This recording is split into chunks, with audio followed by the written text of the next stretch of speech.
नमस्कार. सांगलीच्या जाट मतदारसंघातील आमदार श्री गोपीचंद पडळकर यांनी ख्रिश्चन समाजावर आणि पास्टर लोकांवर जी धमकी दिली आहे त्याचा आम्ही तीव्र निषेध करतो. प्रचार करणाऱ्या पास्टरवर 11 लाख रुपये बक्षीस देण्याची ही भाषा आणि चर्चवर बुलडोझर चालवण्याची धमकी ही अत्यंत चुकीची, संविधानाच्या विरोधाची आणि समाजात भांडणे लावणारी आहे. आमचा ख्रिस्ती समाज आपल्या भारत देशाला अनेक योगदान दिले आहे. अनेक शाळा, दवाखाने, वृद्धाश्रम आणि अनाथालय चालवत आला आहे. आम्ही गरिबांची सेवा करणं, त्यांना शिक्षण देणं, त्यांच्या रोगांचा उपचार करणं ही आमच्या कार्याचे मुख्य स्वरूप आहे. तर असा समाज देशात द्वेष पसरवत आहे हे बोलणं म्हणजे चुकीचे आणि अन्याय आहे. संविधान म्हणतं, जो धर्म मानतो मान, पण दुसऱ्याचा धर्माचा अपमान करू नकोस. पडळकर हे स्वतः एक संविधानिक पदावर असून संविधानाचा त्यांनी उल्लंघन केलं आहे. म्हणून त्यांनी आधी संविधानाचा अभ्यास करावा आणि त्यावर अंमलबजावणी करावी. भारतरत्न डॉक्टर बाबासाहेब आंबेडकरांनी बनवलेल्या संविधानानुसार पडळकर यांचे वक्तव्य चुकीचे आहे.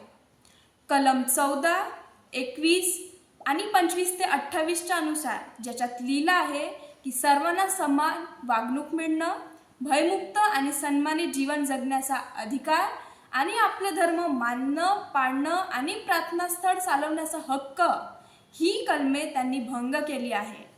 आणि म्हणून IPC 153, 295, 298 आणि 505 ज्याच्यात लिहिलं आहे की धर्माच्या नावाने भांडण लावणं, मुद्दाम एखाद्या धर्माची भावना दुखवणं, अपशब्द बोलणं आणि समाजात द्वेष पसरणं ह्याच्या अंतर्गत त्यांच्यावर गुन्हा दाखल करण्यात यावा आणि निवडणूक कायदा representation of people act 123(3)A च्या हिशोबाने जो नेता धर्माविरुद्ध किंवा धर्मांना घेऊन समाजात द्वेष पसरवेल त्याची आमदारकी रद्द होईल. आम्ही ख्रिस्ती समाज यासाठी उच्च न्यायालयात जाऊन निवडणूक याचिका दाखल करू आणि पडळकर यांनी धर्मावरून आपल्या देशात, आपल्या परिसरात द्वेष पसरवला आहे आणि म्हणून त्यांची आमदारकी रद्द करण्यात यावी ही मागणी करू. आम्ही ख्रिश्चन समाज कोणत्याच धर्माविरुद्ध, समाजाविरुद्ध किंवा नेत्याविरुद्ध नाही आहोत. आम्ही जे खरं आहे ते बोलत आहोत आणि न्यायाची मागणी करत आहोत.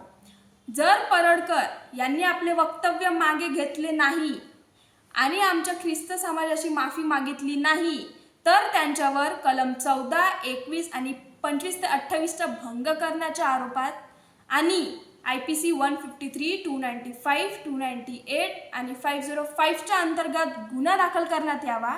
त्याचबरोबर निवडणूक कायद्यानुसार त्यांची आमदारकी रद्द करण्यात यावी ही मागणी करू.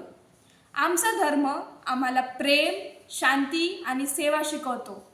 म्हणूनच आम्ही संयमाने आणि कायद्याच्या चौकटीत राहून ही लढाई लढत आहोत आणि न्याय मागत आहोत. धन्यवाद.